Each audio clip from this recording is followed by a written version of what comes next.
Жаңа конституция әділетті Қазақстан берік іргетасы, ал әділетті Қазақстан әрбір азаматтың мүмкіндігі мен әулетін ашатын мемлекет. Біз осы жолда бар күш-жігерімізді жұмсаймыз. Біздің өңірдің міндеті елдік бастамаларды сапалы жүзеге асыру. Жаңа қаншама мағлұмат алды.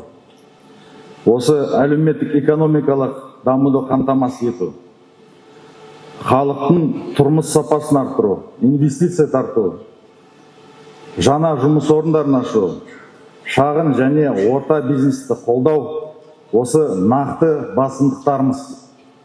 Бізге тұрақтылық қажет, бізге заң мен тәртіп қажет, бізге әділетті қоғам қажет. Солай емес па?